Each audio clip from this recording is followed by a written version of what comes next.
Imagine isso comigo. Você está no deserto egípcio. O ano é 1945. A Segunda Guerra Mundial acaba de terminar. Mas aqui, no Vale do Nilo, a vida segue um ritmo ancestral, inalterado há milhares de anos. Um jovem agricultor chamado Muhammad está procurando fertilizante perto de alguns penhascos de calcário. Sua família precisa de nutrientes para suas plantações. O solo aqui, perto das antigas cavernas, sempre foi fértil. Sua ferramenta atinge algo duro sob a areia. Ele cava mais rápido. Suas mãos descobrem um grande jarro de barro, bem lacrado, coberto de símbolos que ele não consegue decifrar. Por um instante, ele hesita. Histórias antigas sussurram em sua memória. Histórias de espíritos aprisionados em recipientes. Histórias de maldições da época dos faraós. Mas a família de Maomé é pobre. E se houver ouro lá dentro? Ele levanta a ferramenta e a abate com força. O frasco se estilhaça. E lá dentro, nada de ouro. Apenas livros antigos. Manuscritos em papiro, frágeis pelo tempo, envoltos em couro que se desfaz ao seu toque. Desapontado, Maomé os leva para casa. Sua mãe queima várias páginas naquela noite para acender o fogo da cozinha. A sabedoria ancestral, preservada por 16 séculos, vira fumaça para aquecer uma refeição simples. Mas algumas páginas sobreviveram. E quando os estudiosos finalmente os examinaram, perceberam o que Maomé havia encontrado. Escondidos naquele jarro estavam segredos. Questões que desafiam tudo o que pensávamos saber sobre Jesus, sobre o cristianismo primitivo, sobre quais vozes tiveram a oportunidade de contar a história e quais foram enterradas na areia para serem esquecidas para sempre. Esta noite, enquanto você adormece, quero lhe contar essa história, não aquela que você aprendeu na escola dominical. Não a versão que imperadores e bispos decidiram que você deveria ouvir. Esta noite, você ouvirá sobre o Evangelho de Tomé, um texto mais antigo do que grande parte da sua Bíblia. Palavras atribuídas a Jesus que nunca entraram nas Escrituras. Palavras tão perigosas que alguém sentiu necessidade de escondê-las, selando-as em barro, rezando para que um dia alguém as encontrasse e as ouvisse. Antes de começarmos esta jornada juntos, quero que você faça algo por mim. Compartilhe nos comentários de onde você está ouvindo agora e que horas são em sua região. Saber que você está aí, em algum lugar, buscando a verdade assim como aqueles antigos exploradores, essa conexão mantém esta história viva. Deixe sua respiração desacelerar. Acomode-se. Esta história esperou quase 2000 anos para ser contada da maneira correta. Pode esperar mais um pouco enquanto você se acomoda. Preparar? Vamos começar. Capítulo 1. O pote que mudou tudo naquela manhã de dezembro de 1945. Muhammad Ali al-Samman não pensava em mudar a história. Ele estava pensando em vegetais. Sua família precisava de fertilizante. Os penhascos perto de Nag Hammadi, onde o Nilo fazia uma curva no Alto Egito, eram conhecidos por conter sabak, um solo rico em nitrogênio perfeito para jardins. Por gerações, os agricultores locais colheram essa terra ancestral. Muhammad tinha 17 anos, forte devido ao trabalho na lavoura. Sua enxada, gasta pelas mãos de seu pai, penetrava na terra na base dos penhascos de Jabal al-Tarif. O chão aqui parecia diferente, de alguma forma, mais solto, promissor. Então sua ferramenta atingiu algo que soou como um sino. Ele se ajoelhou e começou a cavar com as mãos. Areia e pequenas pedras se desprenderam, revelando a curvatura de um grande jarro de barro. Era enorme, talvez com 60 centímetros de altura, e tinha uma tampa em formato de tigela.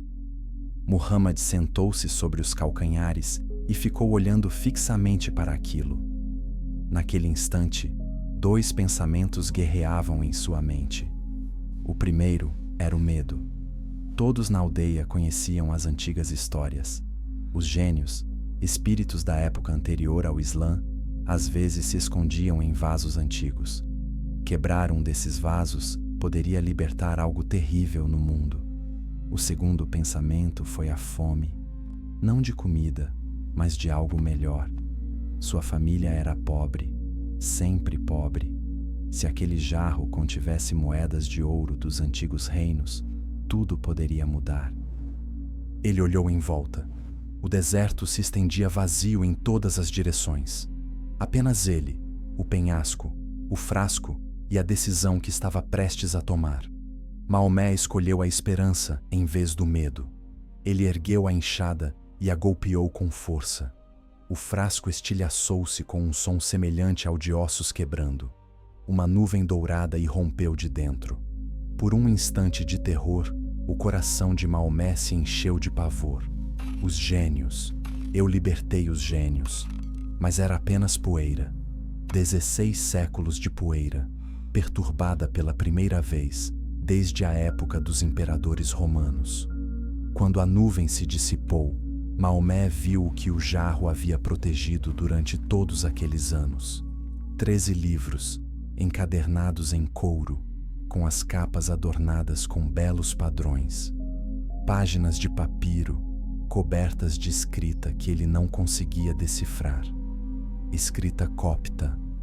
Escrita cristã egípcia antiga, completamente misteriosa para ele. Sua decepção foi devastadora. Não era ouro, apenas papéis velhos. Ainda assim, eram alguma coisa. Talvez tivessem algum valor. Ele juntou os livros com cuidado e os embrulhou em sua capa. Enquanto caminhava para casa, com o peso deles contra o peito, Muhammad não fazia ideia de que carregava uma das descobertas arqueológicas mais importantes do século XX. Ele não fazia ideia de que, escondida entre aqueles manuscritos, estava uma cópia completa do Evangelho de Tomé. Um texto que as autoridades da igreja haviam tentado apagar da história. Um texto que começava com estas palavras: Estes são os ditos secretos que Jesus, o vivo, proferiu. Muhammad chegou em casa e mostrou os livros para sua mãe. Ela deu uma olhada rápida. Viu a caligrafia estranha e tomou uma decisão prática. As páginas serviriam como lenha. Naquela noite, várias folhas de papiro antigo alimentaram a fogueira que preparou o jantar. Palavras insubstituíveis, ditos atribuídos ao próprio Jesus, transformaram-se em fumaça e cinzas. Mas a maioria dos livros sobreviveu. Um comerciante local ouviu falar da descoberta. Ele ofereceu a Muhammad algum dinheiro, não muito, apenas o suficiente para valer a pena.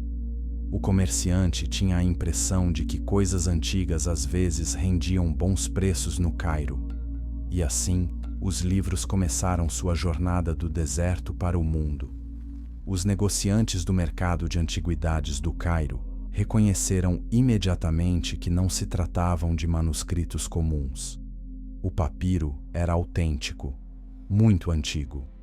A escrita era copta, provavelmente do século III ou IV. Acadêmicos foram chamados. Conversas sussurradas em salas empoeiradas nos fundos da casa. Exame minucioso das páginas frágeis. Um a um, os códices foram identificados. O Evangelho de Tomé, o Evangelho de Filipe, o Apócrifo de João. Textos sobre os quais a maioria dos estudiosos só ouvira rumores, conhecidos apenas por meio de condenações veementes, escritas pelos primeiros padres da Igreja, que os chamavam de heresias. Ali estavam eles, reais, legíveis, revolucionários. Mas eis o que eu quero que você pense enquanto adormece. Imagine a pessoa que escondeu esses livros. Imagine que é por volta de 370 d.C. Você é um monge em um mosteiro perto desses penhascos. Você acaba de receber ordens do seu bispo. Destrua todos os textos não canônicos. Queime tudo o que não for aprovado pelas autoridades da igreja. Mas você não pode fazer isso. Esses livros são sagrados para você. Você os leu em oração. Eles abriram sua mente para mistérios que você jamais imaginou. O Evangelho de Tomé, em especial, com seus ditos estranhos sobre o reino estar dentro e fora de você, sobre se tornar como crianças, sobre buscar e encontrar. Então, você faz uma escolha. Você vai escondê-los. Talvez um dia o mundo esteja pronto para essas ideias novamente. Você encontra um pote.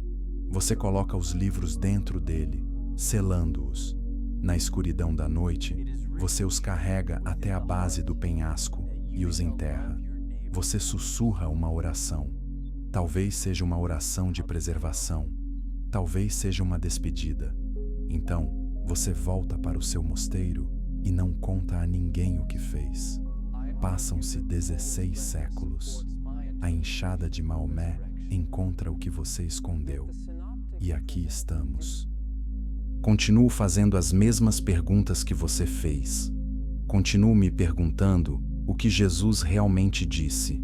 Continuo buscando a verdade por trás das histórias aceitas. Clique no botão de inscrição se você está curtindo essa jornada que estamos trilhando juntos. Estamos apenas começando, e acredite, as perguntas vão ficar ainda mais profundas daqui para frente. Capítulo 2.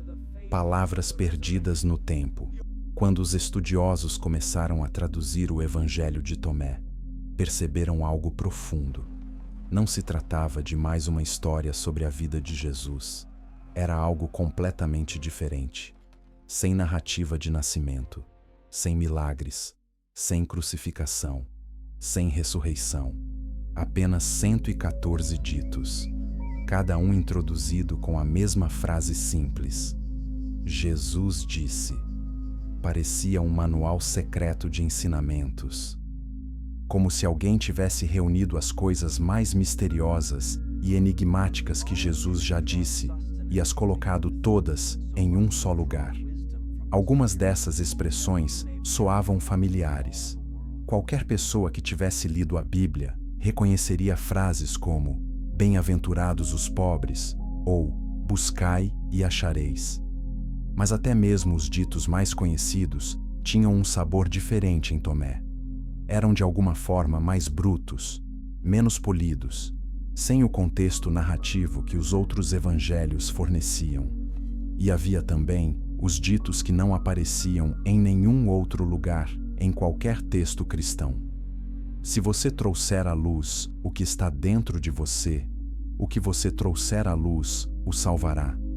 Se você não trouxer à luz o que está dentro de você, o que você não trouxer à luz o destruirá. O que isso significava? Reixe um pedaço de madeira e lá estarei. Levante a pedra e lá me encontrará. Será que Jesus estava afirmando estar presente na própria matéria física? Essa era uma ideia radical, possivelmente herética, dependendo de quem estivesse ouvindo. Os estudiosos debateram, e ainda debatem hoje, porque eis a controvérsia que lhes tira o sono. O Evangelho de Tomé é mais antigo que os de Mateus, Marcos, Lucas e João. Alguns especialistas dizem que sim. Eles apontam para o formato simples. Coletâneas de ditos eram comuns no mundo antigo. As histórias vieram depois. O Evangelho de Tomé pode preservar a camada mais antiga da tradição sobre Jesus, argumentam eles. As palavras que ele proferiu, antes que alguém as envolvesse em narrativas sobre sua vida. Outros estudiosos discordam veementemente. Consideram a Epístola de Tomé um texto do século II, escrito por cristãos gnósticos que tentavam apresentar Jesus como um filósofo místico, um desenvolvimento posterior, não anterior. O debate se acirra em conferências acadêmicas. Reputações foram construídas e destruídas em torno dessa questão. Mas eis o que é realmente interessante. Eis o que deveria fazer você parar e pensar enquanto adormece esta noite. Independentemente da época em que foi escrito, o Evangelho de Tomé representa uma maneira completamente diferente de entender quem foi Jesus e o que ele ensinou. Nos Evangelhos de Mateus, Marcos, Lucas e João, Jesus é primordialmente um Salvador. Ele vem para morrer pelos pecados da humanidade. Sua morte e ressurreição são o cerne da narrativa. Em Tomé, Jesus é um mestre da sabedoria, alguém que veio para revelar segredos sobre a natureza da realidade. Alguém que poderia mostrar como encontrar o reino de Deus, não no céu algum dia, mas agora mesmo, dentro de si. Um dos evangelhos oferece a salvação através da fé em Jesus. A outra oferece transformação através da compreensão dos ensinamentos de Jesus. Essas não são diferenças pequenas. São religiões fundamentalmente diferentes, ambas alegando representar a verdadeira mensagem da mesma pessoa. Eis a questão que tanto incomodou os primeiros líderes da igreja, a ponto de tentarem apagar esse texto da história. E se ambas as versões forem verdadeiras? E se existissem diferentes tradições sobre Jesus desde o princípio? E se o cristianismo que prevaleceu, aquele que se tornou a religião oficial do Império Romano, não fosse a única versão legítima? E se fosse apenas aquele com maior poder político? Deixe-me ler para você um dos mais belos ditos de Thomas. O terceiro dito, Jesus disse: se os seus líderes disserem, o reino está no céu, então as aves os precederão. Se disserem, está no mar, então os peixes os precederão. Mas o reino está dentro de vocês e fora de vocês. Quando vocês se conhecerem, então serão conhecidos e compreenderão que são filhos do Pai vivo. Dentro de você e fora de você, não em algum paraíso distante, não depois da morte. Agora mesmo, aqui e agora. Essa é uma mensagem que ameaçava tudo o que a igreja institucional estava tentando construir. Porque se o reino está dentro de você, se você pode acessar a verdade divina diretamente através do autoconhecimento, então, para que você precisa de padres? Para que você precisa de bispos, papas e prédios de igrejas? Não. E foi exatamente por isso que esse evangelho teve que desaparecer. As pessoas no poder não podiam permitir um texto que tornasse o poder desnecessário. A seguir, conheceremos o homem cujo nome consta neste evangelho: Tomé, o gêmeo, o apóstolo que supostamente registrou esses ensinamentos secretos. Mas quem era ele realmente? E por que Jesus compartilharia segredos com ele que não compartilhou com Pedro ou João? Se você está gostando desta imersão na história esquecida, demonstre seu apreço clicando no botão curtir. Isso ajuda mais pessoas a encontrarem este conteúdo e, sinceramente, é como dar continuidade ao trabalho de quem enterrou aquele jarro há 16 séculos. Capítulo 3. O gêmeo que sabia segredos. Thomas tinha 3 nomes, e cada um deles guardava um mistério. Dídimo Judas Tomé. É assim que o Evangelho de Tomé identifica seu autor na linha de abertura. Em aramaico, a língua que Jesus falava, Thomas significa gêmeo. Em grego, Dídimos também significa gêmeo. Então, seu nome era literalmente gêmeo, ou talvez Judas, o gêmeo. Mas eis a questão que intrigava os primeiros cristãos. De quem ele era gêmeo? Alguns textos antigos sugerem algo quase controverso demais para ser dito em voz alta. Eles insinuam que Tomé poderia ter sido o irmão gêmeo de Jesus. Não idênticos, necessariamente, mas um irmão, um membro da família de Jesus que se parecia o suficiente com ele para ser chamado de seu sósia. As implicações disso são impressionantes. Se Tomé era irmão de Jesus, então ele teria crescido com ele. brincado com ele quando criança, o conhecido antes de qualquer milagre ou ensinamento começar. Ele teria conhecido Jesus não como o Cristo cósmico, mas como um membro da família, um irmão que trazia lama para dentro de casa, que contava piadas, que discutia com os pais. Esse tipo de conhecimento, essa familiaridade íntima, talvez explique por que Thomas questionava e duvidava. Ele não era um seguidor maravilhado encontrando um ser divino pela primeira vez. Ele era um irmão tentando entender no que seu irmão havia se transformado. No Evangelho de João, Tomé aparece 3 vezes, e cada aparição revela algo importante sobre seu caráter. Na primeira vez, Jesus se prepara para voltar à Judeia, apesar das ameaças de morte. Os outros discípulos estão com medo, mas Tomé diz: "Vamos nós também, para morrermos com ele." Isso não é dúvida, isso é coragem, isso é lealdade até a morte. Na segunda vez, Jesus está falando sobre preparar um lugar para seus seguidores. Tomé o interrompe: "Senhor, não sabemos para onde vais. Como podemos saber o caminho?" Repito, não se trata exatamente de dúvida, é pura confusão. Enquanto os outros concordam com a cabeça, fingindo entender, Thomas admite que está perdido. E Jesus dá uma de suas respostas mais famosas: "Eu sou o caminho, a verdade e a vida." A terceira vez é a história famosa. Os outros discípulos afirmam ter visto Jesus ressuscitado. Tomé não estava lá, e ele diz que não acreditará a menos que veja as marcas dos pregos e coloque a mão no lado de Jesus. 8 dias depois, Jesus aparece a Tomé e o convida a fazer exatamente isso: tocar as feridas e verificar a verdade impossível. E Tomé faz a maior confissão no Evangelho de João: "Meu Senhor e meu Deus."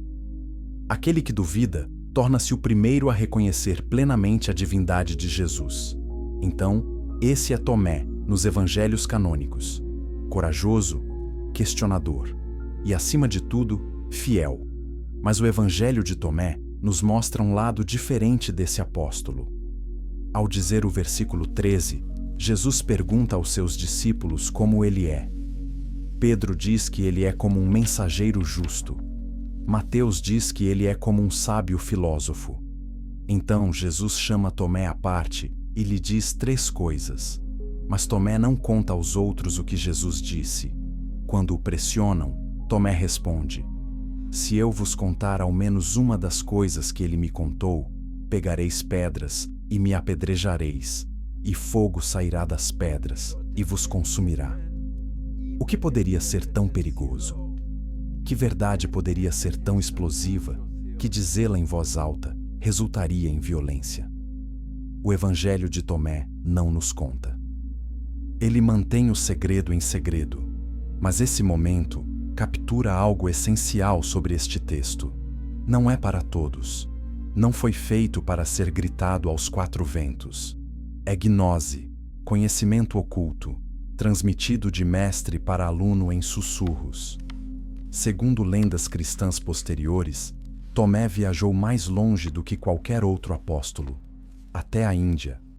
E eis o que é fascinante: ainda existem cristãos na Índia hoje, especialmente em Kerala, que remontam sua fé diretamente a Tomé. Eles se autodenominam cristãos de São Tomé, e suas tradições datam do 1º século. Evidências arqueológicas corroboram essa possibilidade. Cruzes antigas foram encontradas no sul da Índia. Rotas comerciais ligavam o Império Romano à costa do Malabar. É perfeitamente possível que Tomé tenha realmente viajado para o leste, levando sua versão do cristianismo a pessoas que nunca tinham ouvido falar de Jesus. Imagine essa jornada: milhares de quilômetros a pé e de navio, através de desertos e montanhas, difundindo uma mensagem sobre um reino que existe dentro de nós e fora de nós, sobre encontrar Deus através do autoconhecimento e não através de sacerdotes e templos. Essa mensagem talvez encontrasse maior acolhida na Índia do que no Império Romano. A filosofia indiana já compreendia conceitos como divindade interior, a interconexão de todas as coisas e a importância da experiência espiritual direta. É possível que Tomé tenha descoberto que seu evangelho ressoava mais profundamente com os buscadores hindus e budistas do que jamais ressoou com os convertidos romanos. Mas eis a parte perturbadora. Eventualmente, a versão do cristianismo que se tornou ortodoxa no Império Romano enviou seus próprios missionários à Índia. E quando chegaram, ficaram chocados ao encontrar cristãos já estabelecidos no país. Cristãos com tradições estranhas. Cristãos que usavam textos que Roma havia condenado como heréticos. Os cristãos de São Tomé foram gradualmente pressionados a se conformarem, a abandonarem suas práticas distintivas e a aceitarem a autoridade de Roma. Alguns resistiram. Algumas comunidades mantiveram sua independência, mas muitas foram absorvidas pela Igreja Maior, e suas tradições únicas foram gradualmente esquecidas. E o Evangelho de Tomé, o texto que poderia ter vindo do apóstolo fundador, foi sepultado no deserto egípcio à espera. Ao aprofundar sua reflexão, pense nisto. Ao longo da história, houve pessoas que preservaram verdades perigosas, que esconderam textos sagrados, que sussurraram segredos aos seus alunos, que mantiveram vivas ideias que o poder queria extinguir. São eles que estão lhe contando essa história hoje à noite, porque alguém, em algum lugar, sempre se recusa a deixar a verdade desaparecer completamente. Deixe um comentário se você já sentiu que entendeu algo importante que não conseguia explicar aos outros. Essa é a experiência de Tomé. É disso que trata este evangelho. Capítulo 4. Um mundo de muitos evangelhos. Imagine o cristianismo no ano 150 d.C., cerca de 120 anos após a morte de Jesus. Ainda não existe uma Bíblia, nem um Novo Testamento, nem uma lista oficial que determine quais livros são escrituras e quais não são. Em vez disso, existem dezenas, talvez centenas de textos diferentes circulando pelas comunidades cristãs em todo o Império Romano. Cada comunidade tem seus favoritos. Na Síria, o Evangelho de Tomé é muito apreciado, com seus ditos misteriosos. No Egito, o Evangelho dos egípcios é popular. Em Roma, preferem o Evangelho de Marcos e as cartas de Paulo. Existe um Evangelho de Maria, onde Maria Madalena é retratada como a discípula mais próxima de Jesus, aquela que compreendeu seus ensinamentos melhor do que Pedro jamais compreendeu. Existe um Evangelho de Pedro, que descreve a crucificação de uma perspectiva cósmica, na qual Jesus não sente dor, porque sua natureza divina o protege. Existe o Evangelho dos Ebionitas, usado por judeus que se tornam cristãos e insistem que seguir Jesus significa seguir a lei judaica. Circuncisão, comida kosher, observância do sábado, tudo isso. Existe o Pastor de Hermas, um longo texto apocalíptico que muitos cristãos consideram escritura sagrada. Eles o leem durante os cultos, juntamente com as cartas de Paulo. Em outras palavras, o cristianismo primitivo não é uma única religião. É todo um ecossistema de crenças relacionadas, mas diferentes, todas alegando seguir Jesus, mas compreendendo-o de maneiras muito distintas. Alguns cristãos acreditam que Jesus era totalmente divino e apenas aparentava ser humano. Outros acreditam que ele era plenamente humano e se tornou divino no batismo. Outros ainda acreditam que ele era um homem comum que Deus adotou como filho. E sim, alguns acreditam que ele era Deus encarnado, plenamente divino e plenamente humano simultaneamente. Mas essa visão é apenas uma opção entre muitas, e ainda nem sequer é a posição majoritária. Essa diversidade não é vista como um problema inicialmente. É simplesmente como as coisas são. Comunidades diferentes, professores diferentes, ênfases diferentes. Mas, à medida que o cristianismo cresce e se espalha, começam a surgir fissuras. Quando cristãos de diferentes comunidades se encontram, ficam chocados com as crenças uns dos outros. Discussões acaloradas surgem, às vezes, até violência. Vocês não são cristãos de verdade, diz um grupo. O evangelho de vocês é uma farsa. Seus mestres estão enganados por demônios. Não, responde o outro grupo. Nós temos a tradição autêntica. Vocês corromperam a verdadeira mensagem. Ambos os grupos estão absolutamente convencidos de que estão certos. Ambos têm textos e professores para apoiar suas posições. Quem pode dizer qual é qual? A questão torna-se urgente à medida que o cristianismo começa a atrair convertidos mais ricos e instruídos. Pessoas acostumadas a debates filosóficos. Pessoas que querem respostas claras. Eles começam a fazer perguntas incômodas. Se existem 20 evangelhos diferentes, como sabemos qual é o verdadeiro? Jesus realmente disse todas essas coisas contraditórias? Ou alguns desses textos são falsificações? E a pergunta mais perturbadora de todas: e se estivermos seguindo a versão errada do cristianismo? E se a verdade estiver em um daqueles outros evangelhos? Essa ansiedade cria pressão por união, por definição, por limites. Líderes religiosos em grandes cidades começam a tentar estabelecer limites. Isto é aceitável, dizem eles. Isto é autêntico. Mas aquilo é heresia. Aquilo é perigoso. Aquilo é uma corrupção da verdadeira fé. Mas eis o problema.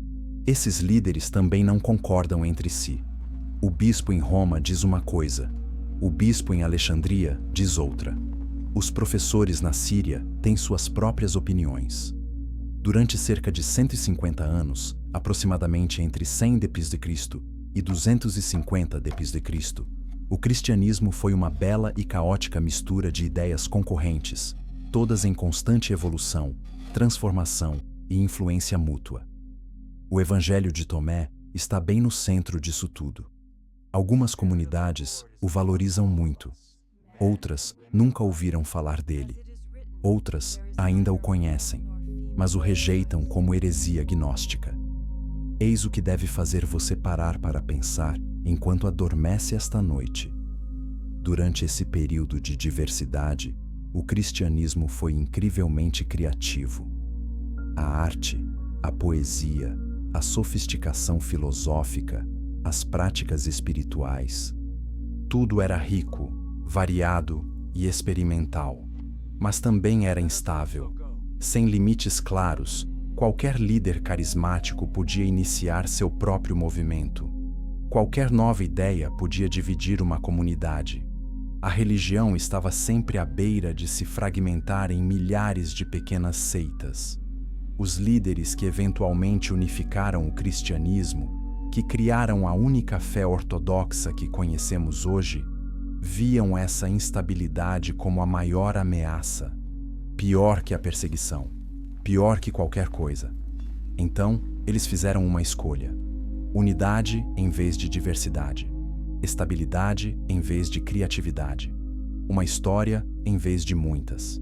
E essa escolha exigiu violência, exigiu repressão, exigiu declarar que todos aqueles outros evangelhos, todas aquelas outras ideias belas, estranhas e desafiadoras, eram mentiras, heresias, perigos que precisavam ser eliminados. O Evangelho de Tomé foi uma das vítimas. Mas será que a escolha foi errada? Será que a união sempre vale o preço de silenciar outras vozes? Ou será que o cristianismo deveria ter permanecido diverso, uma casa com muitos cômodos, cada um explorando um caminho diferente para o divino, você terá que decidir por si mesmo. Mas continue pensando nisso, porque a seguir vamos conhecer o homem que primeiro traçou linhas claras sobre o que é aceitável e o que não é. O homem que, mais do que qualquer outro, criou a ideia de heresia. Seu nome era Irineu, e ele tinha absoluta certeza de que sabia a verdade. Antes de prosseguirmos, faça-me um favor e compartilhe este vídeo com alguém que goste de mistérios, história ou de fazer grandes perguntas sobre religião. Essas histórias merecem ser divulgadas. Elas quase desapareceram uma vez. Vamos garantir que isso nunca mais aconteça. Capítulo 5. O reino oculto à vista de todos. Vamos falar sobre a ideia mais revolucionária do Evangelho de Tomé. O ensinamento que, se verdadeiramente acreditado, transformaria completamente o cristianismo. Encontra-se na passagem 113. Os discípulos perguntam a Jesus: quando virá o reino? Eles esperam uma resposta sobre o futuro, sobre sinais e presságios, sobre o fim dos tempos. Mas Jesus lhes deu uma resposta que certamente os deixou atônitos. Não virá por meio da observação atenta. Não se dirá: vejam, aqui está, ou vejam, ali está. Em vez disso, o reino do Pai está espalhado pela terra, e as pessoas não o veem. O reino já está aqui. Não virá algum dia. Não está à espera no céu depois da morte. Neste exato momento, espalhados pela terra, invisíveis para quem olha na direção errada. Essa ideia aparece repetidamente ao longo da obra de Tomás de Aquino, expressa de maneiras diferentes, abordando a mesma verdade sob ângulos distintos. Provérbio 3. O reino está dentro de você e fora de você. Provérbio 77. Rache um pedaço de madeira, e lá estarei. Levante uma pedra, e lá me encontrará. É misticismo. Simples assim. O divino não está separado do mundo, não está distante, não está esperando para chegar em algum futuro apocalíptico. Deus está aqui, agora, em tudo, inclusive em você. Se você realmente entender isso, se realmente absorver, tudo muda. Você não precisa esperar pela salvação. Você não precisa de intermediários. Você não precisa de padres, igrejas ou rituais. Você precisa estar consciente. Precisa enxergar o que já está presente.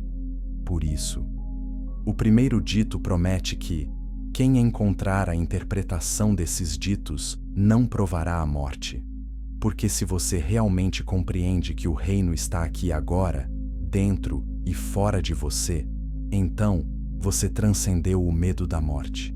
Você reconheceu que sua natureza essencial, seu verdadeiro eu, é divina, eterna. Já faz parte do reino. Agora vamos comparar isso com os evangelhos canônicos. Em Mateus, Marcos e Lucas, o reino de Deus é complexo. Ele é tanto presente quanto futuro. Jesus anuncia que o reino está próximo e rompendo no mundo por meio de seu ministério. Mas há também, claramente, uma dimensão futura.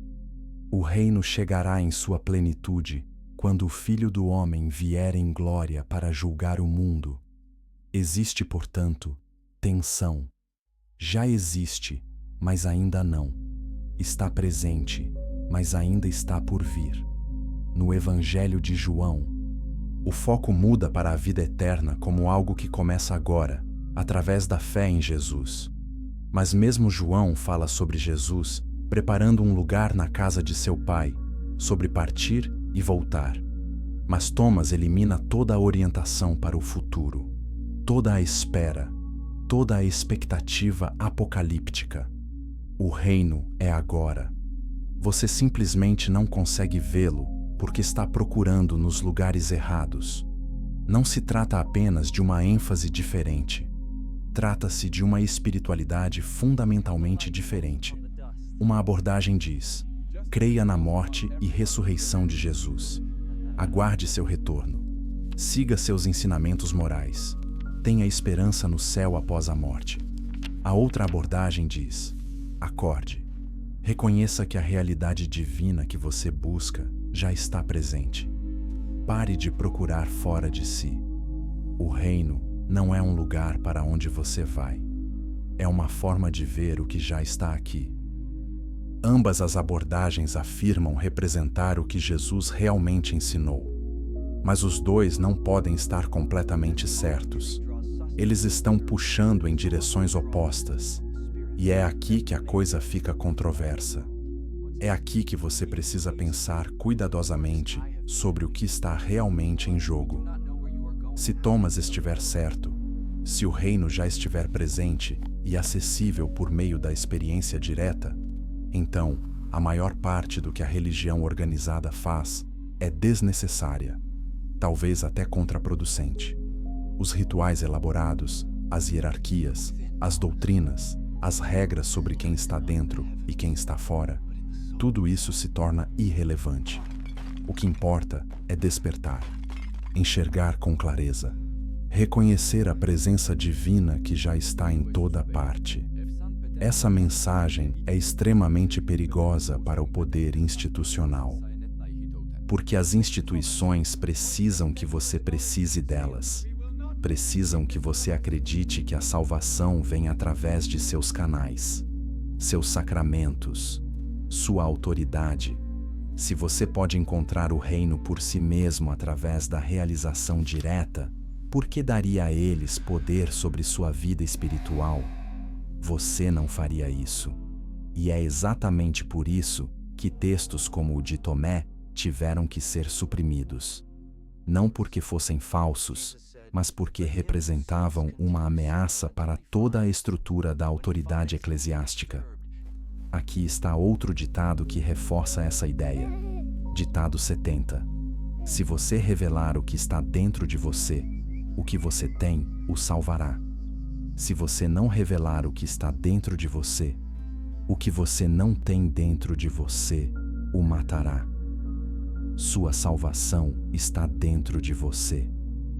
Qualquer centelha divina, qualquer consciência, qualquer conexão com o eterno que exista dentro de você, você precisa expressá-la, manifestá-la, deixá-la emergir.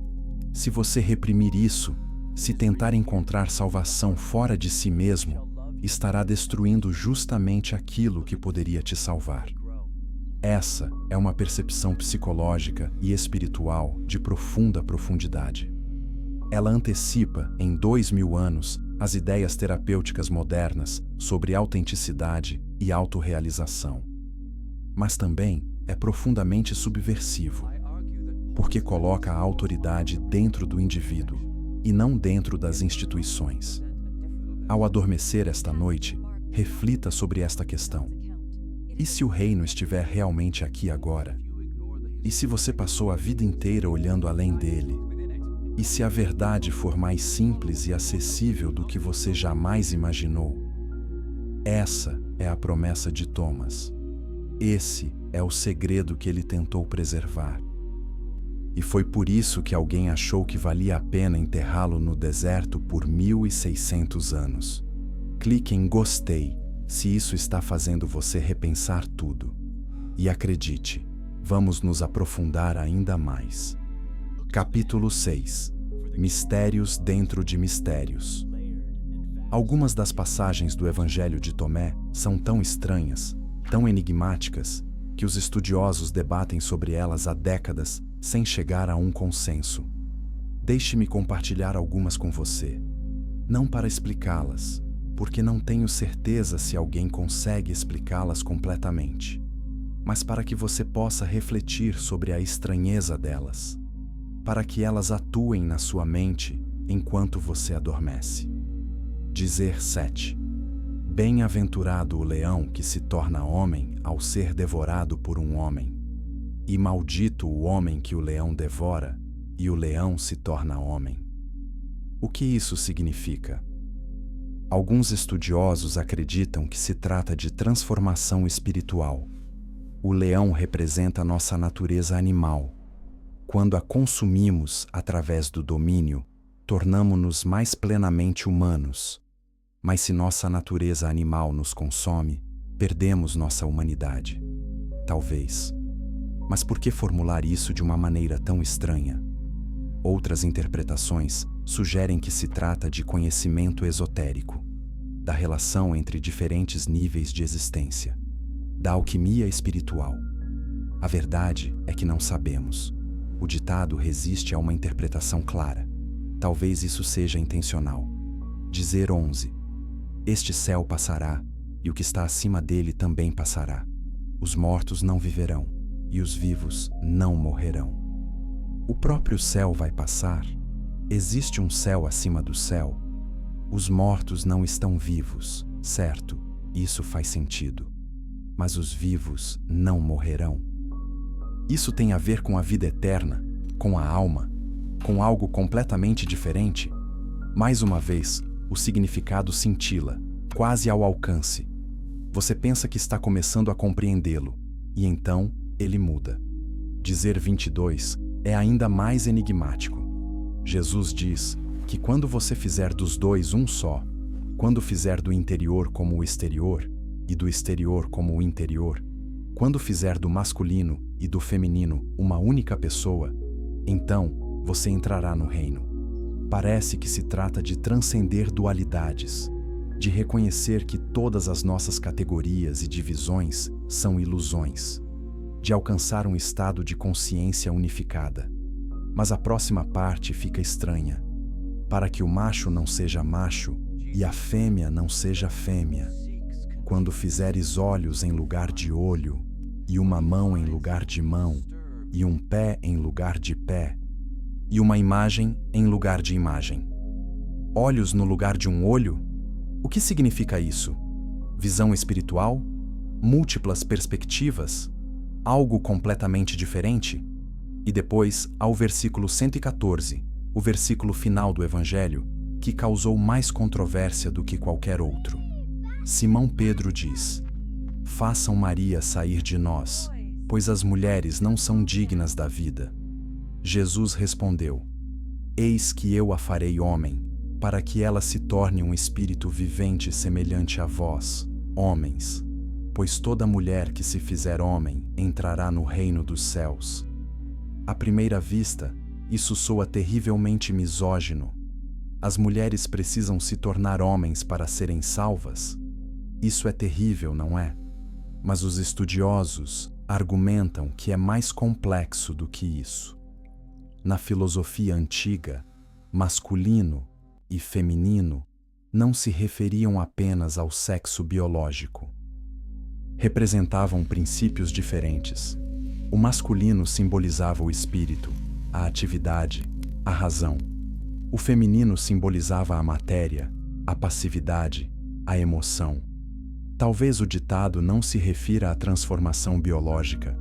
Talvez se trate de transcender essas categorias simbólicas, de ir além das dualidades que fragmentam a consciência humana.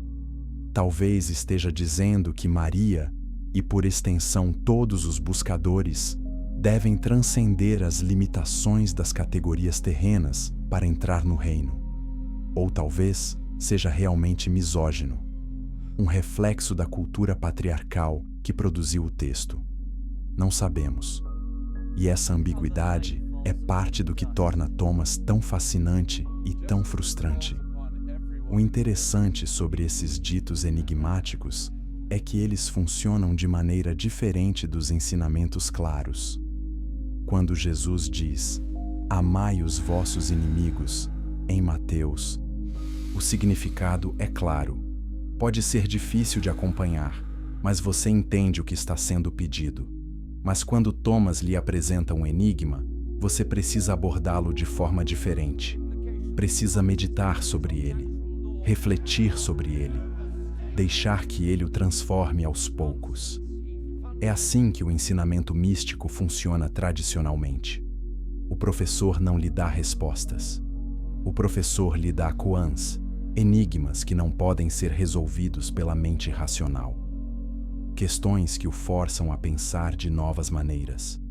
E gradualmente, Através da atenção constante, através da luta com o mistério, algo muda em sua consciência. Você não resolve o enigma racionalmente. Você se transforma o suficiente para que o enigma deixe de parecer um enigma. Esse é o método de Thomas. Não se trata de memorizar doutrinas. Trata-se de transformação por meio da contemplação constante. O segundo ditado expressa isso perfeitamente. Que aquele que busca não pare de buscar até encontrar. Quando encontrar, ficará perturbado. Quando ficar perturbado, maravilhar-se-á e dominará sobre tudo. Buscar, encontrar, perturbar-se, maravilhar-se, governar. É toda uma jornada espiritual condensada em uma única frase. E repare, encontrar a verdade não traz paz imediatamente. Primeiro, traz problemas.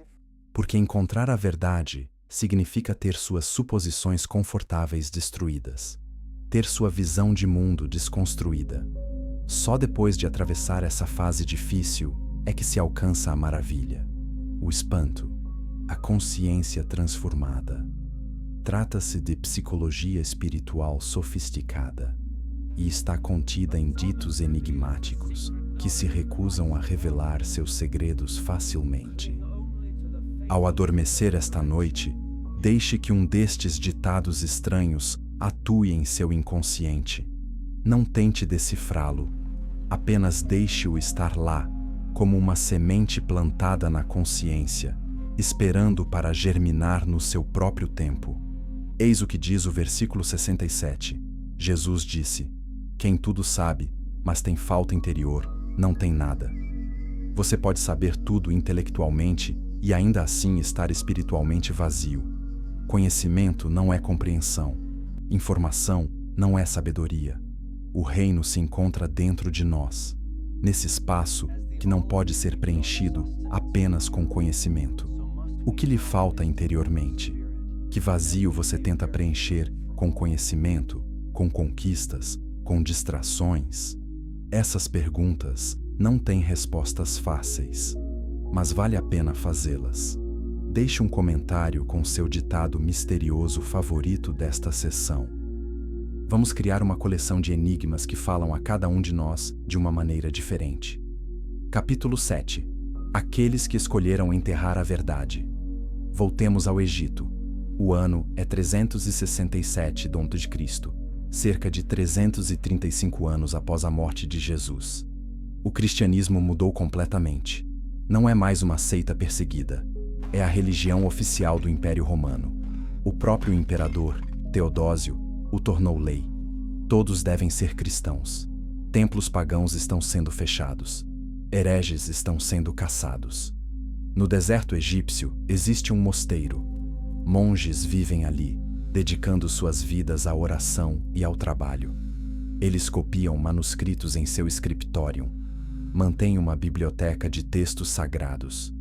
Entre seus livros, encontram-se cópias dos 4 evangelhos canônicos: Mateus, Marcos, Lucas e João. Mas eles também possuem outros textos: o Evangelho de Tomé, o Evangelho de Filipe. Ensinamentos secretos atribuídos a vários apóstolos. Para esses monges, esses textos são sagrados. Eles os utilizam em meditação e oração há gerações. O Evangelho de Tomé, em especial, tem sido uma fonte de profunda compreensão espiritual. Então, chega uma carta do bispo Atanásio de Alexandria. Ele é um dos clérigos mais poderosos do mundo. Um herói que sofreu exílio diversas vezes por defender o cristianismo ortodoxo. A carta é a sua mensagem anual de Páscoa. Mas este ano é diferente. Este ano, Atanásio decidiu definir de uma vez por todas quais livros são escritura e quais não são.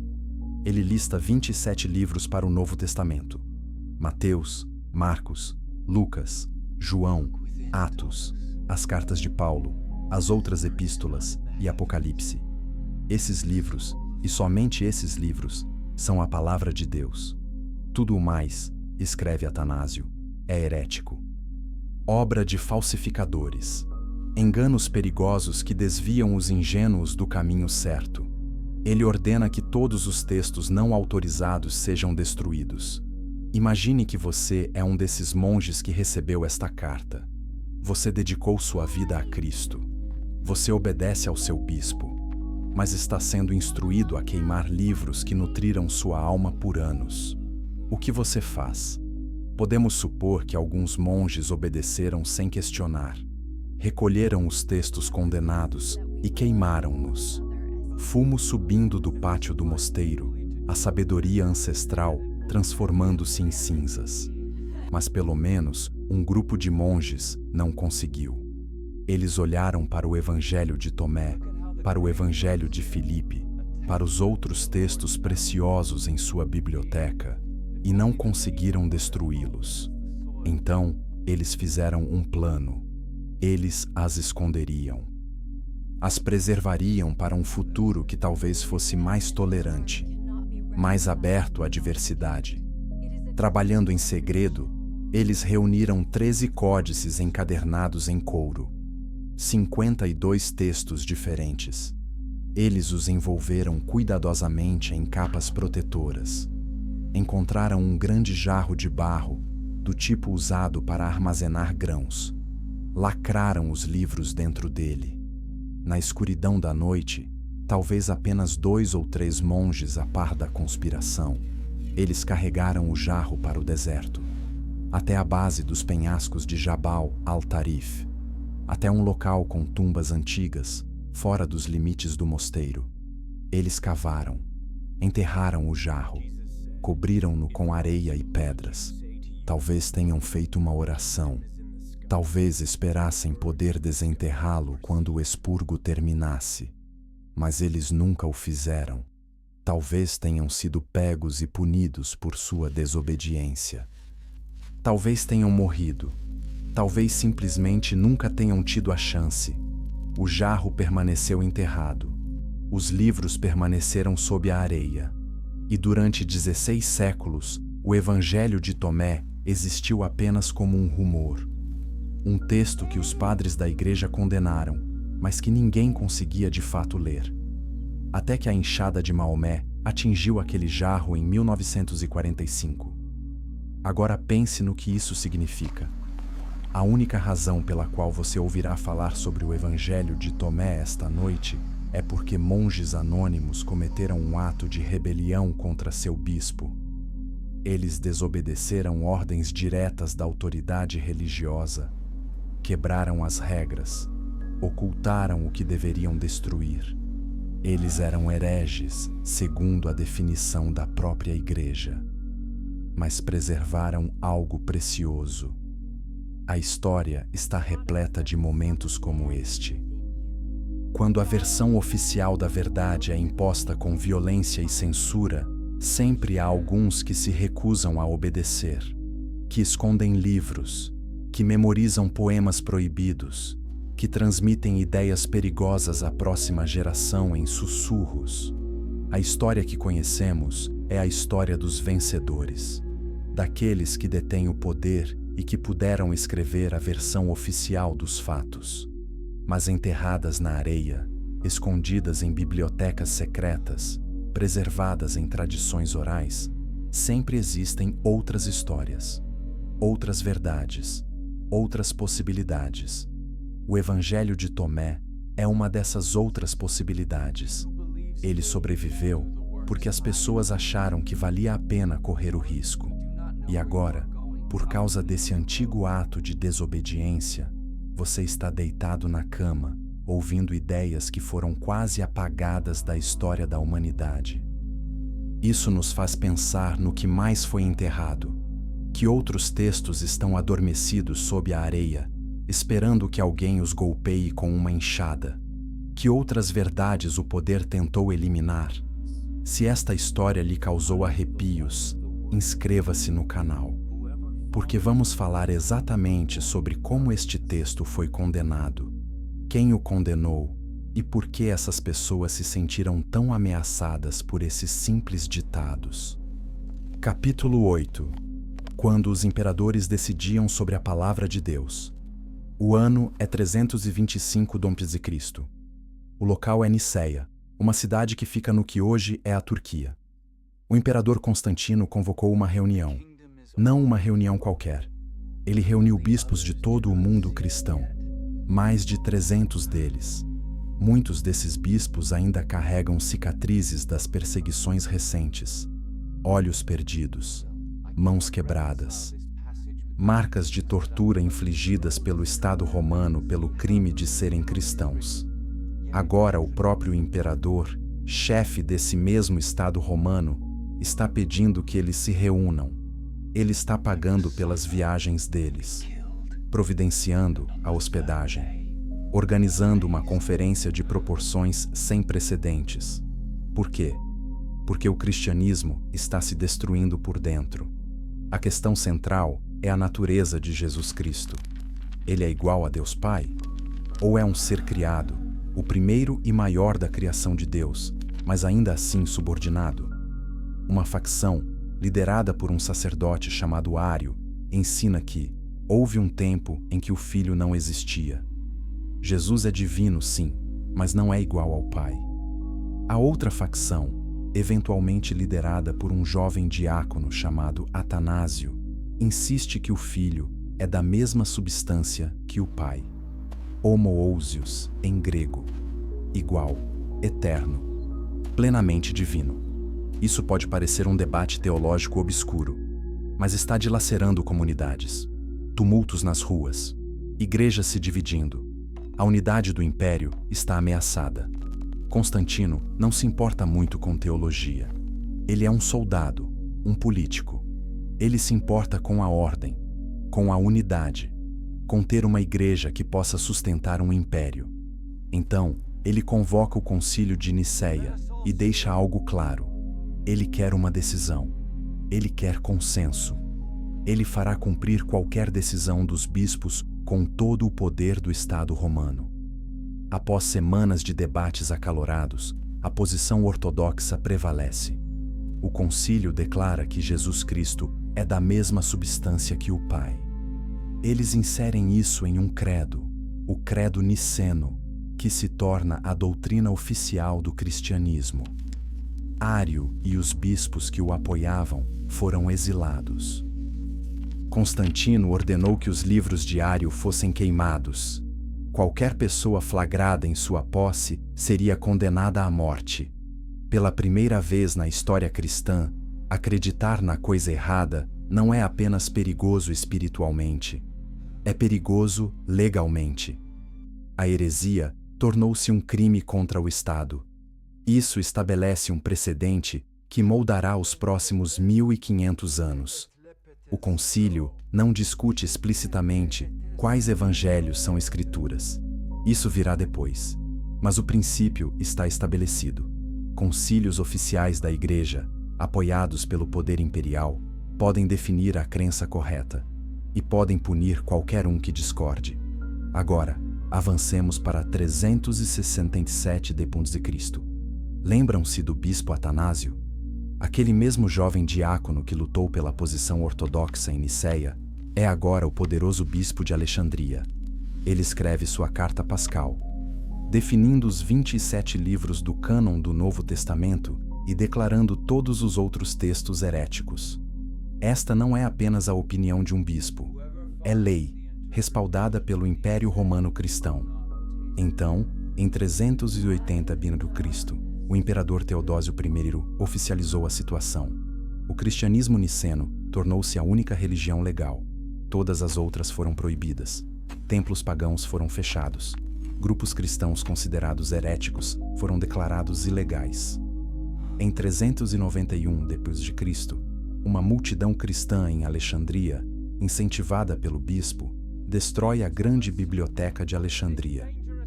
Um dos maiores repositórios de conhecimento do mundo antigo, contendo talvez 400.000 pergaminhos, é consumido pelas chamas.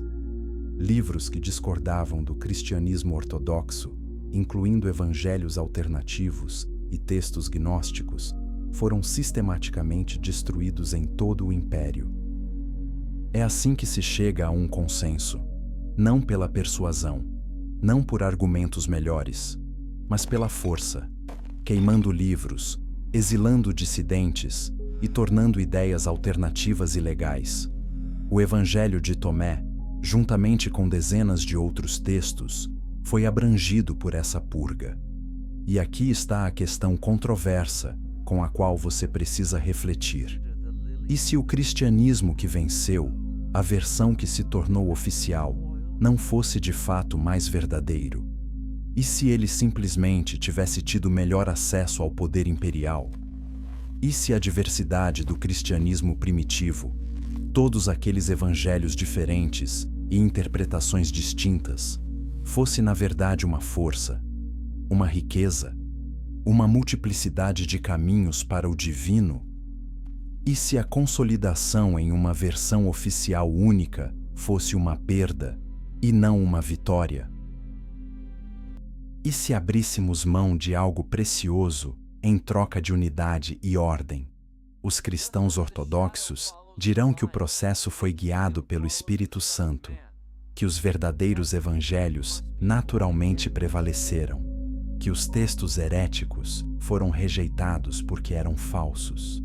Mas os céticos apontam que os textos que sobreviveram são aqueles que apoiavam a autoridade centralizada da Igreja, aqueles que enfatizavam a obediência aos bispos, aqueles que se encaixavam no que os imperadores queriam que a religião fosse: unificada, controlável, útil para governar um império. O Evangelho de Tomé, com sua ênfase em encontrar o reino dentro de si mesmo, sem a necessidade de sacerdotes ou instituições, era exatamente o tipo de texto que não poderia sobreviver nesta nova ordem. Não porque fosse falso, mas porque era incompatível com o poder. Eis aqui a citação de Thomas, número 114, que captura perfeitamente a ironia. Disse-lhe Simão Pedro: façam Maria sair daqui, pois as mulheres não são dignas da vida. Jesus respondeu: eis que eu a farei tornar-se masculina, para que ela também se torne um espírito vivente semelhante a vós, homens. Deixando de lado a controvérsia de gênero, observe quem está tentando excluir alguém: Pedro, aquele que Jesus supostamente fez a pedra fundamental da Igreja, aquele cuja autoridade os bispos de Roma reivindicam como seu fundamento. E Jesus o corrige, dizendo que até Maria, a quem Pedro quer excluir, pode alcançar o reino. Thomas preserva uma tradição onde Peter nem sempre acerta, onde outras vozes, incluindo vozes femininas, têm autoridade. Isso é perigoso para uma instituição construída sobre a autoridade exclusiva de Pedro.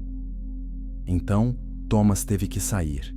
Os concílios, o imperador, a queima de livros, tudo isso serviu a um propósito: criar um cristianismo único e unificado, que pudesse servir como fundamento religioso do Império Romano. E teve sucesso. O cristianismo tornou-se a religião dominante no mundo ocidental pelos próximos 1600 anos. Mas o preço a pagar foi a eliminação da diversidade, a supressão de vozes alternativas e a perda quase total de textos como o Evangelho de Tomé.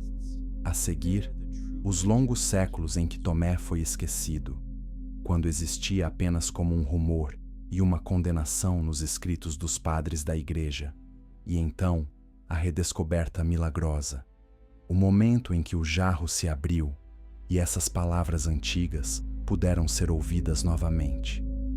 Compartilhe este vídeo se você acha que essas histórias suprimidas merecem ser contadas. Se você acredita que a verdade não deve ser decidida por quem tem mais poder. Capítulo 9. O longo sono da sabedoria. Oculta durante 16 séculos, o Evangelho de Tomé permaneceu adormecido, selado em seu frasco, enterrado sob a areia, silencioso. Mas mesmo em silêncio, deixou vestígios, ecos em lugares inesperados. Padres da Igreja como Orígenes e Hipólito o condenaram. Chamaram-no de herético, mas, em suas condenações, citaram-no. Pequenos fragmentos de ditos, preservados como fósseis, em textos que sobreviveram quando o próprio Tomé não sobreviveu. Os místicos medievais, que nunca leram Tomás de Aquino, de alguma forma, articularam ideias semelhantes. Mestre Eckhart, no século XIV, falou sobre encontrar Deus dentro de si. A semente de Deus está em nós, escreveu ele. Se você soubesse quem você é, se você realmente se conhecesse, você conheceria a Deus. Isso soa muito parecido com o ensinamento de Tomé de que o reino está dentro de você. Os poetas sufistas do Islã expressaram ideias semelhantes. Rumi escreveu: "Você não é uma gota no oceano. Você é o oceano inteiro em uma gota." Isso é a essência de Thomas. Encontrar o infinito no finito. Reconhecer que o divino não está separado de você, mas se expressa através de você. Mesmo na Reforma Protestante, quando Martinho Lutero e outros desafiaram a autoridade da Igreja Católica, eles estavam recuperando algo que Tomás de Aquino havia ensinado 15 séculos antes: o acesso direto a Deus sem intermediários. Lutero disse que todo crente era um sacerdote. Tomé havia dito que o reino está dentro de você. Palavras diferentes, mesma ideia revolucionária. O espírito de Thomas, ao que parece, não pôde ser completamente sepultado. Ele continuou ressurgindo em místicos, reformadores e poetas que nunca tinham ouvido falar dele. Mas o texto em si permaneceu perdido, adormecido. Então, chegou o século XIX. Arqueólogos começaram a escavar no Egito, descobrindo papiros antigos. Em 1897, estudiosos encontraram fragmentos gregos de algo em um lugar chamado Oxirrinco, ditos atribuídos a Jesus que não constavam nos evangelhos canônicos.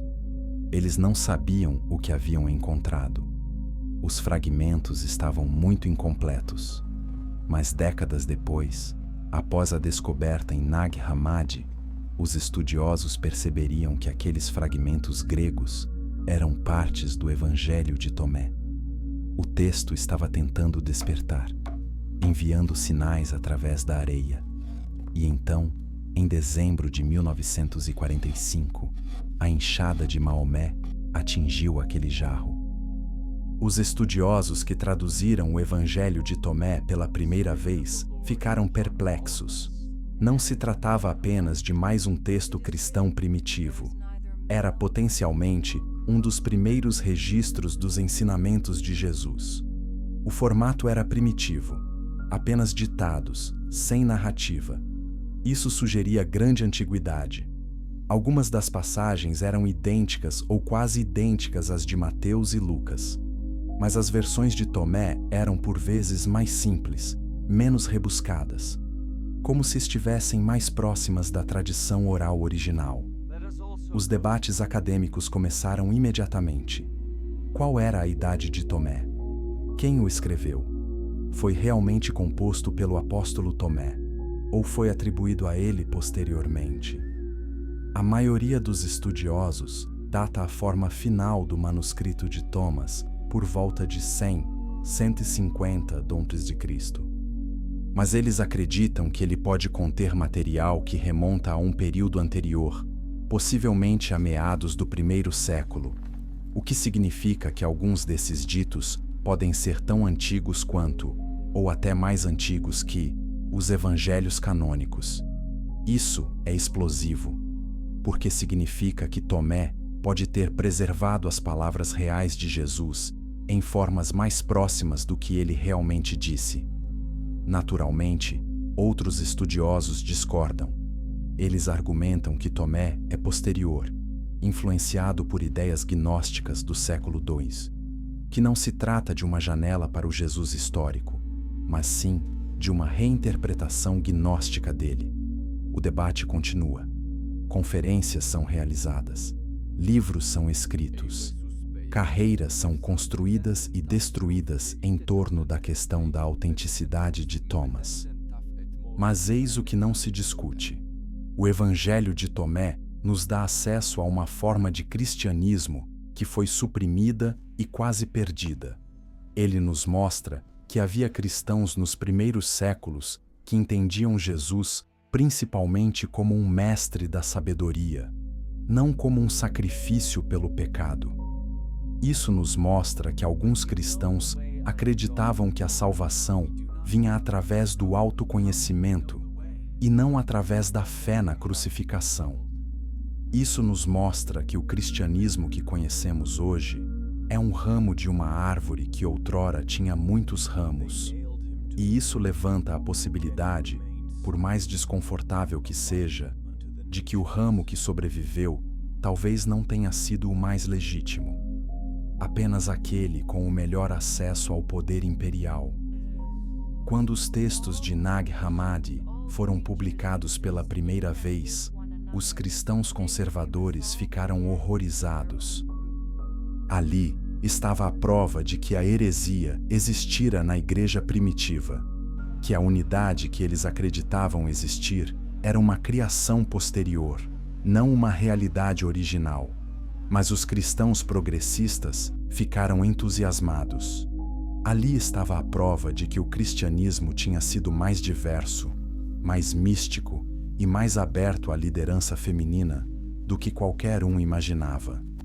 O Evangelho de Tomé tornou-se um ponto crucial nos debates sobre a própria natureza do cristianismo e continua sendo um tema controverso até hoje.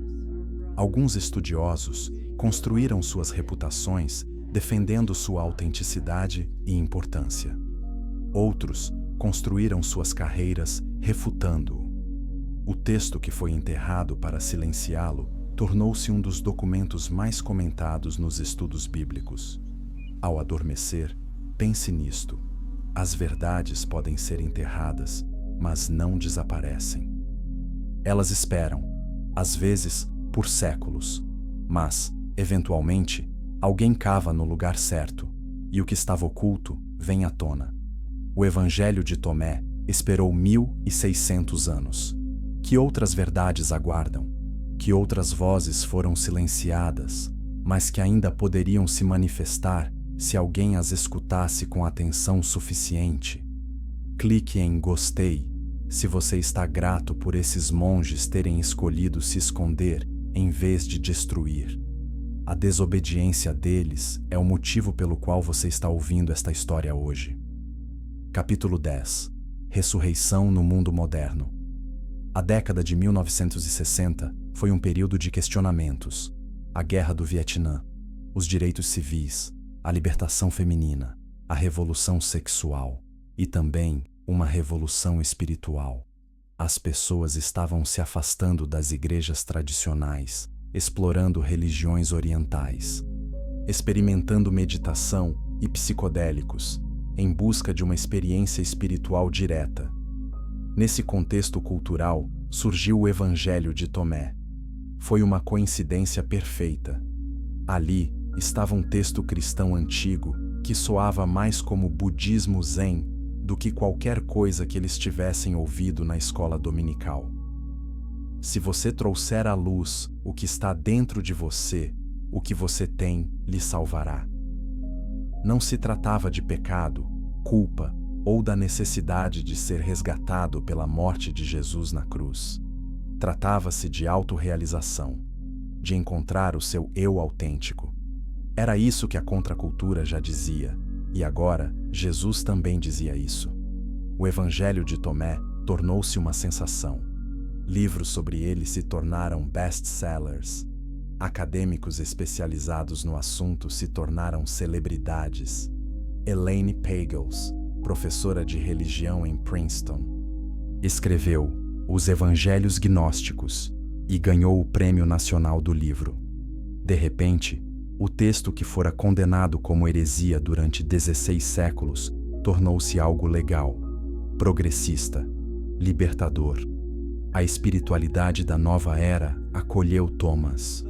O ditado sobre o reino estar dentro e fora de você tornou-se um mantra para pessoas que exploravam a consciência e a filosofia oriental. Teólogas feministas Adoraram a representação que Tomás de Aquino fez de Maria Madalena como uma autoridade espiritual que Jesus defendeu contra a tentativa de Pedro de excluí-la.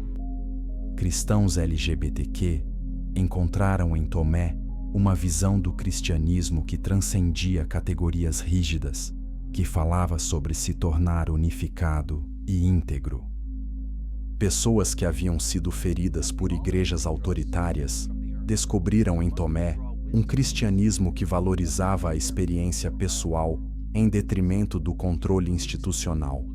O texto encontrou seu público, não o mesmo público do século II, mas um novo público 2 milênios depois, em busca das mesmas coisas: autenticidade, experiência direta, verdade espiritual além do dogma.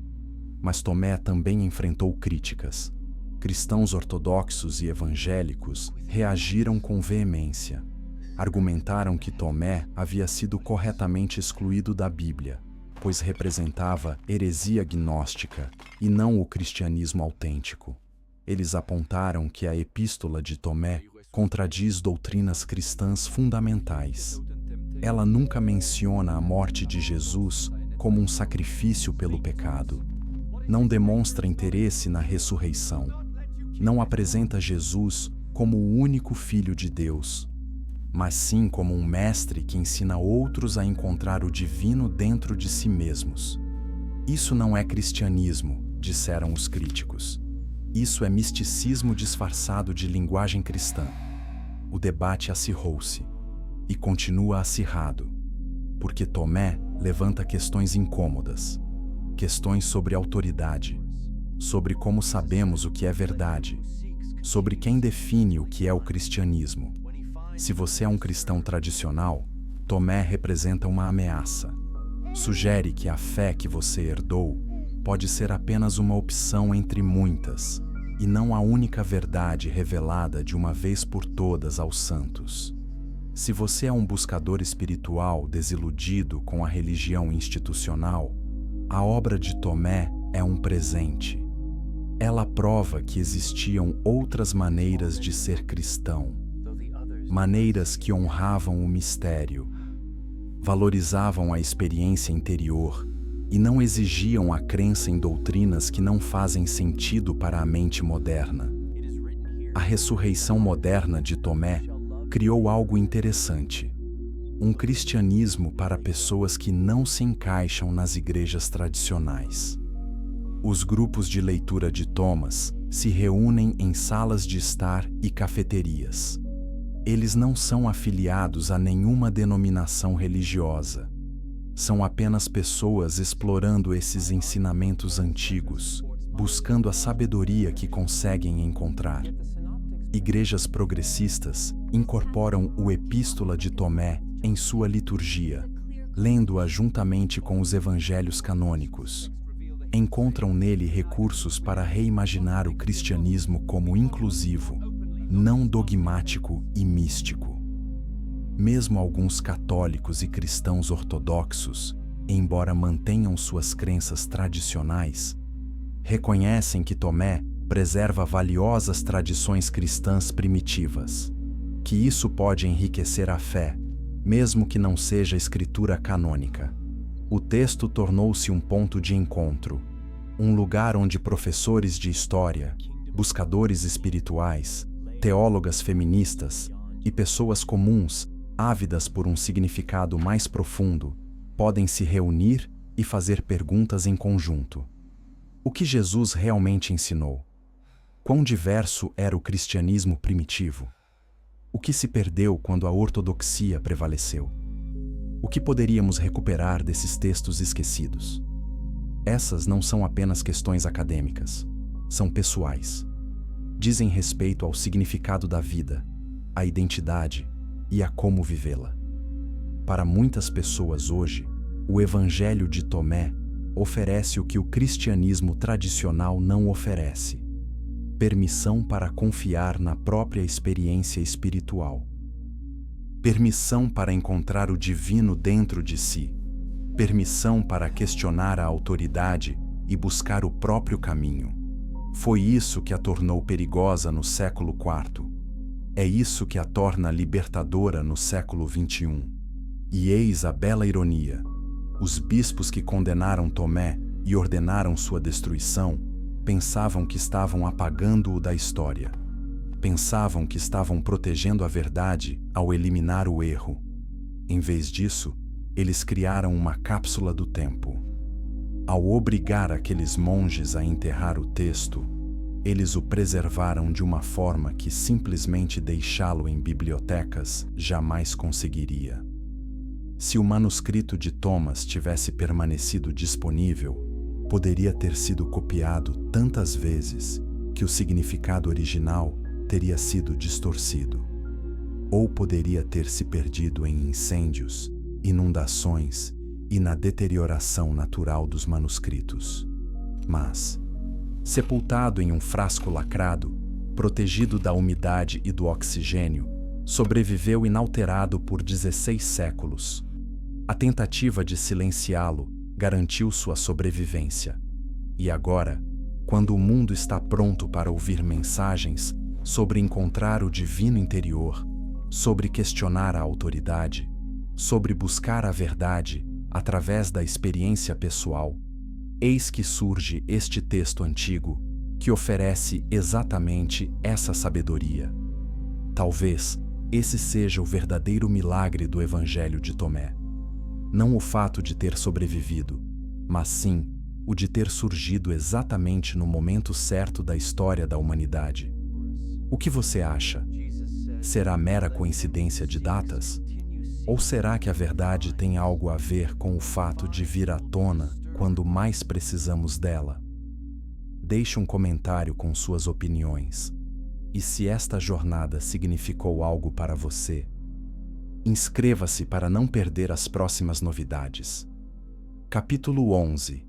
A mensagem que não permanecerá enterrada. E aqui estamos. Vocês já ouviram a história. Do jarro no deserto, aos debates acadêmicos e à ressurreição moderna. O Evangelho de Tomé percorreu uma jornada incrível. Condenado, enterrado, esquecido, redescoberto, debatido, acolhido. Mas o que tudo isso significa? Por que esse texto é importante? Permita-me sugerir alguns motivos. Em primeiro lugar, Tomás nos lembra que a história é escrita pelos vencedores. O cristianismo que conhecemos hoje é uma versão que sobreviveu porque tinha poder. Não porque fosse necessariamente mais verdadeiro, mas porque se alinhou com imperadores e construiu instituições. Isso não significa que o cristianismo ortodoxo esteja errado, mas significa que não é toda a história. Tomé nos mostra que havia outros caminhos, outras maneiras de seguir Jesus que enfatizavam coisas diferentes. E alguns desses caminhos podem ter um valor que esquecemos. Em segundo lugar, Thomas aborda uma fome no mundo moderno. Uma fome por experiência espiritual direta, por encontrar significado dentro de si mesmo, não apenas através de uma autoridade externa. Milhões de pessoas hoje se descrevem como espirituais, mas não religiosas. Elas se afastaram das igrejas, mas não da busca por significado. Tomé oferece-lhes algo, uma voz cristã ancestral, que soa notavelmente como aquilo que procuram. Um Jesus que não exige crença, mas convida à busca, que não ameaça com o inferno, mas promete que o reino já está aqui, à espera de ser reconhecido. Em terceiro lugar, Thomas nos desafia a pensar sobre diversidade e unidade, sobre como podemos acolher diferentes perspectivas, mantendo, ao mesmo tempo, uma verdade compartilhada. Os primeiros cristãos tentaram preservar a diversidade por alguns séculos, mas, eventualmente, o caos se tornou insuportável. Então, optaram pela unidade através da exclusão. Uma história, um credo, um cânone. Essa escolha teve consequências. Criou uma instituição resiliente e poderosa que moldou a civilização ocidental. Mas também silenciou muitas vozes, suprimiu muitas ideias e restringiu o que o cristianismo poderia ser. ainda estamos vivendo com essas consequências. Ainda estamos tentando descobrir como equilibrar união e diversidade. Como manter a identidade enquanto respeitamos diferentes perspectivas. Thomas não nos dá respostas fáceis, mas nos lembra que as perguntas são antigas, que todas as gerações têm se debatido com elas. E por fim, Tomás nos ensina algo sobre a própria verdade, sobre como ela se recusa a permanecer enterrada. Você pode condená-lo, você pode queimar livros, você pode exilar dissidentes, você pode tornar ideias alternativas ilegais, mas a verdade encontra um jeito de sobreviver, em fragmentos, em ecos, nas memórias daqueles que se recusam a esquecer. E, eventualmente, quando chega a hora certa, alguém cava no lugar certo, e o que estava escondido volta à luz. O Evangelho de Tomé é a prova disso. Sepultado por 16 séculos, e ainda assim aqui está, sendo discutido, debatido e lido por milhões. Então, o que você deve fazer com essa informação? Como ela deve mudar a sua maneira de pensar sobre o cristianismo, sobre a espiritualidade, sobre a busca pela verdade? Essa decisão é sua. Não posso responder por você. Talvez você seja um cristão tradicional e isso tenha lhe causado desconforto. Talvez você esteja se apegando mais à ortodoxia, grato aos pais da igreja que protegeram a fé daquilo que consideravam erro. Ou talvez você esteja questionando agora, se perguntando qual outra versão da verdade lhe foi dita, quando na realidade é apenas uma delas. Talvez você seja alguém que se afastou do cristianismo há muito tempo e esta noite descobriu que existiam formas de cristianismo que você desconhecia, formas pelas quais você poderia ter permanecido. Ou talvez você seja um buscador e Thomas lhe tenha oferecido um novo recurso, sabedoria ancestral que responde às suas perguntas modernas. Em qualquer ponto da sua jornada, Thomas tem algo a oferecer. Mesmo que seja apenas um lembrete de que vale a pena fazer perguntas. O que Jesus realmente ensinou? Quão diverso era o cristianismo primitivo? Que vozes foram silenciadas? Que verdades ainda estão enterradas, à espera de serem descobertas? Essas perguntas não têm respostas simples, mas fazê-las é importante, porque a alternativa é aceitar qualquer história que nos seja contada por quem detém o poder. E a história nos mostra, repetidamente, que o poder nem sempre serve à verdade. Às vezes, a verdade sobrevive apenas porque algumas pessoas, em algum lugar, se recusam a deixá-la morrer completamente. Porque escondem livros em vez de queimá-los. Porque memorizam poemas antes que sejam esquecidos. Porque sussurram segredos aos filhos, mesmo quando isso é perigoso. Os monges que enterraram a biblioteca de Nag Hammadi fizeram isso. Eles arriscaram tudo para preservar textos que seu bispo havia condenado. E por causa deles, vocês ouviram o Evangelho de Tomé esta noite. Talvez a questão não seja se Tomé deveria estar na Bíblia. Talvez a questão seja: o que você vai fazer com o que aprendeu? Você vai simplesmente absorver isso como informação interessante e seguir em frente? Ou vai permitir que isso mude algo em você? Você começará a fazer perguntas mais profundas sobre autoridade e verdade? Você confiará mais na sua própria experiência espiritual? Você buscará outras vozes silenciadas, outras sabedorias esquecidas?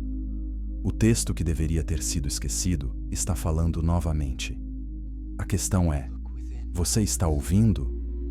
Obrigado por embarcarem nesta jornada comigo esta noite, por permanecerem comigo através de milhares de palavras e centenas de anos de história.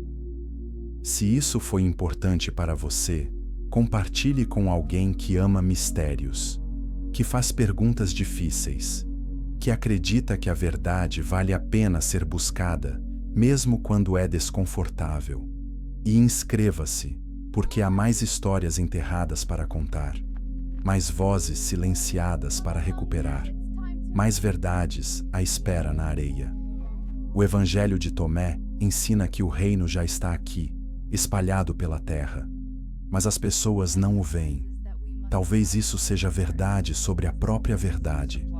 Talvez ela já esteja aqui, espalhada pela história, enterrada em textos esquecidos, preservada por pessoas cujos nomes jamais saberemos. Tudo o que precisamos fazer é continuar investigando, continuar ouvindo, continuar nos recusando a aceitar que a versão oficial seja a única versão. Durma bem, tenha sonhos profundos, e amanhã, ao acordar, talvez veja o mundo de uma maneira um pouco diferente. O reino está dentro de você e fora de você. A verdade está enterrada, mas não perdida. As vozes que foram silenciadas estão falando novamente. Basta ouvir.